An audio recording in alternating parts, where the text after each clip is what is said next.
Plutôt que de demander si vous avez des questions, pour être dans le thème, je vais faire une petite interro surprise. J'ai la liste à peu près de toutes les personnes et des fonctions. Monsieur Christian Chauvin, je vois, quel heureux hasard, que vous êtes ingénieur de recherche INRAE en écologie aquatique, si je ne me trompe, mais alors que vous avez également une vision assez transversale, de par notamment votre travail avec l'Office français de la biodiversité, sur la thématique de la restauration avec INRAE, ou encore au sein du Conseil scientifique régional pour le patrimoine naturel. Vous pourriez peut-être nous dire deux mots suite à cette présentation?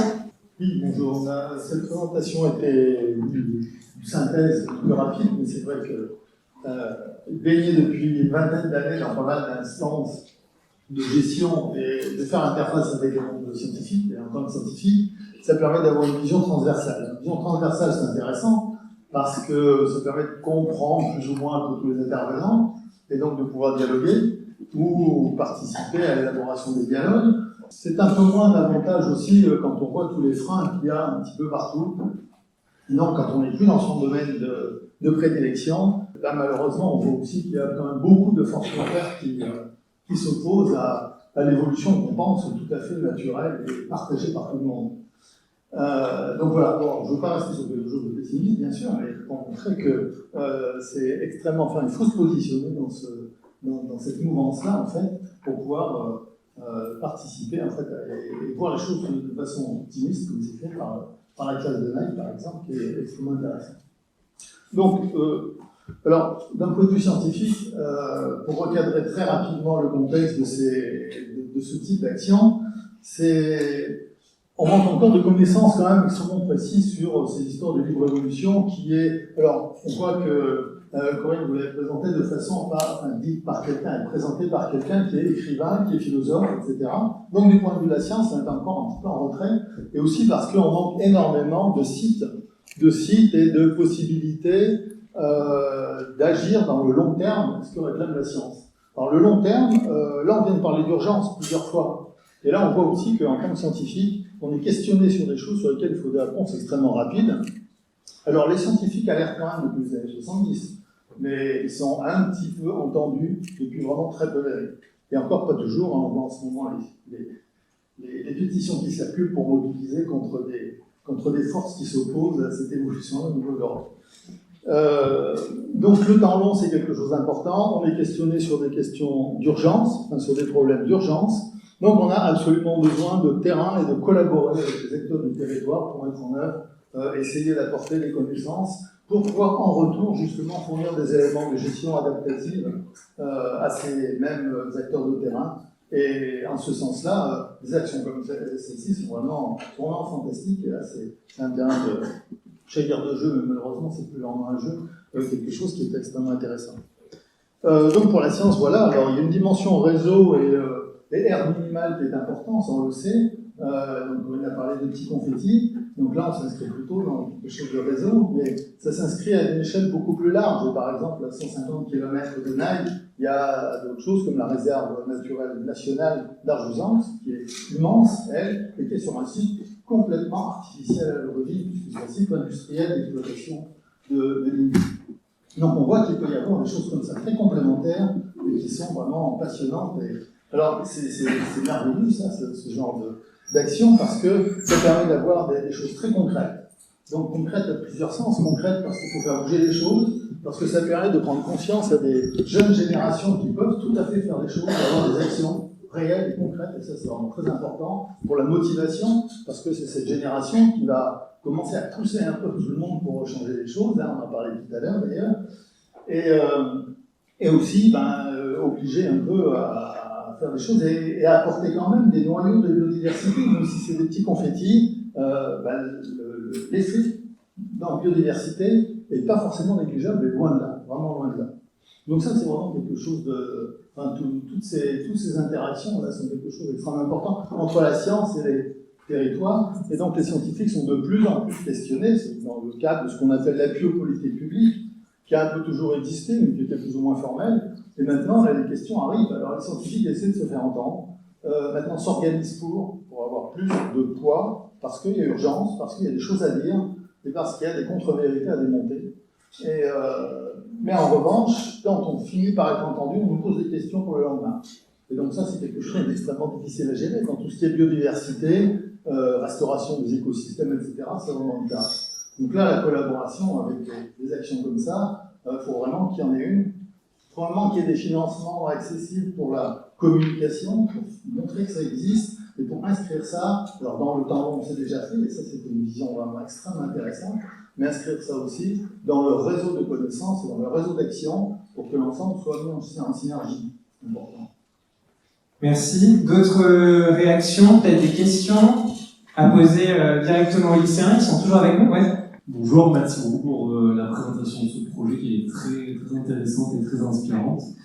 J'aurais voulu savoir comment ont réagi les maires que vous avez rencontrés et quel était le type de terrain qu'ils vous ont proposé. Est-ce qu'ils faisaient déjà l'objet de protection qualifiée de faible et qu'est-ce que vous qualifiez de protection forte? C'est vrai que quand on se trouve face aux maires, qu'on explique notre projet, comme on a fait aujourd'hui, ils sont tous souvent assez enjoués et ils partagent nos idées, mais en fait, on s'aperçoit au fil de la discussion que pour eux, c'est difficile d'agir parce que la libre évolution, c'est quelque chose qui n'est pas connu et être le premier maire de la plaine de Naï, donc chez nous, à passer le cap et à vraiment se lancer dans le projet, c'est compliqué. Et donc, ils ont l'envie, mais difficilement Non, c'est pas une question de courage, mais c'est assez compliqué en fait. Et sur les terrains proposés, c'était principalement des terrains qui étaient déjà, entre guillemets, à l'abandon, et qui appartenaient à la mairie, mais que la mairie n'utilisait pas, et qu'on nous a donc proposé. Oui. Après, c'est quand même des terrains où il y a la chasse quand même, où les gens passent, il y a la cueillette et tout ça. Mais ça reste quand même relativement abandonné. Ouais. Merci. Un des gros freins, c'est quand même le territoire de chasse. Quand on commence à être qu'on ne veut pas de chasse, ça porte quelque chose de compliqué pour les maires. On ne désarme pas de notre côté. Et donc c'était des terrains publics? Oui, les terrains communaux. Moi, j'avais juste une question de savoir si vous avez pensé à faire une aire terrestre éducative. Parce qu'en fait, c'est en train d'être proposé au lycée et votre projet irait bien dans ces démarches-là et c'est soutenu par le FB. Oui. Et c'est vrai que c'était proposé aux écoles et au collège et maintenant c'est proposé au lycée. Donc, oui. Alors peut-être expliquer aux lycéens de quoi il est question. Mais c'est l'OFB qui met en place Donc le Office français de la biodiversité. Voilà, qui met en place des espaces, alors qu'ils soient aires terrestres éducatives ou aires marines éducatives, où les élèves s'emparent d'un territoire et montent un projet. Et il est labellisé, il sera après labellisé en fonction des actions qu'ils vont mener et ils sont suivis par une association. Et donc c'est reconnu par l'Éducation nationale. Il y a un groupe de pilotage qui est Nouvelle-Aquitaine, c'est-à-dire les 3 académies travaillent ensemble. Mais en tout cas, il y a une reconnaissance. Donc c'est vrai que ça pourrait. Et les maires, du coup, il y a ce label qui est délivré, ça rassure un peu aussi les élus et voilà, pour poursuivre un projet pédagogique. Oui, alors bien sûr, mais on était, excusez-moi, plus ambitieux que ça, dans le sens où on veut du long terme, et que ces aires ne seront aucunement protégées dans le long terme. À partir du moment où la mairie a décidé d'en faire autre chose, avec un changement de mairie, et bien cette aire deviendra autre chose. Donc l'idée là, c'est de travailler sur les générations futures. Après, effectivement, rien n'empêche de mettre ce système en place parce qu'éducativement, c'est forcément intéressant. On n'a pas le temps de tout faire non plus. Une dernière question, une remarque peut-être, oui. Bonjour, merci encore une fois pour cette présentation, ce beau projet. C'est vraiment super intéressant et impressionnant, je trouve. C'est vrai, j'ai beaucoup de questions, mais je vais faire court. Je m'intéresse depuis 2 ans à l'engagement écologique dans le milieu scolaire, aux actions et aux projets. Et c'est vrai que jusqu'à présent, les résultats sont un peu tristounés. Les jeunes se sentent un peu délaissés par les établissements scolaires, manque de temps, donc d'implication aussi des professeurs et des encadrants. Alors la question c'est comment est-ce que vous avez fait vous pour mener à bout ce projet, pour réussir à aller jusqu'au bout? Comment est-ce que vous avez trouvé le temps de vous réunir malgré les emplois du temps surchargés au lycée notamment? Voilà, qu'est-ce qui a fait que vous avez réussi? Oui, alors, donc en fait, on a vraiment commencé le projet quand on était en première. En seconde.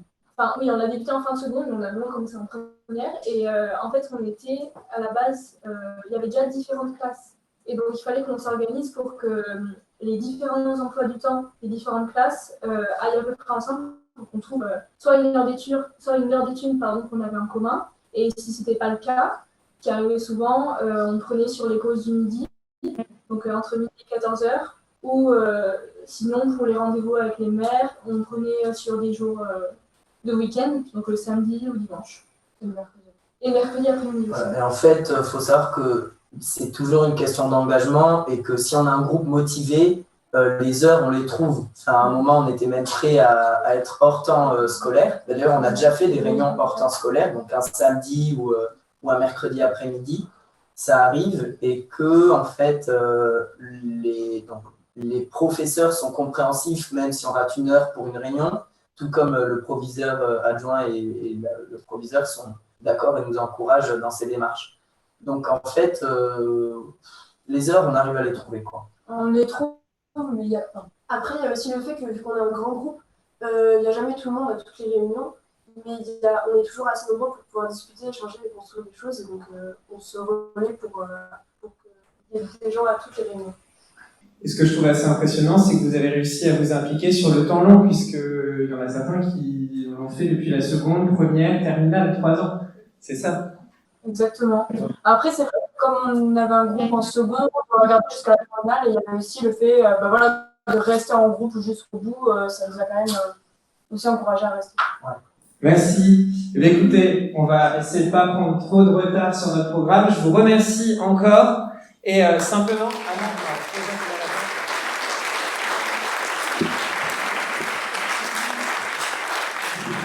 simplement un petit point, je vous remercie d'autant plus d'avoir participé parce qu'il me semble que la raison pour laquelle vous n'êtes pas avec nous en dehors des aspects bilan carbone, c'est aussi parce que vous avez une épreuve demain. C'est ça? Mercredi après-demain. Après-demain, d'accord. Donc merci d'avoir pris le temps d'échanger avec nous. Merci beaucoup.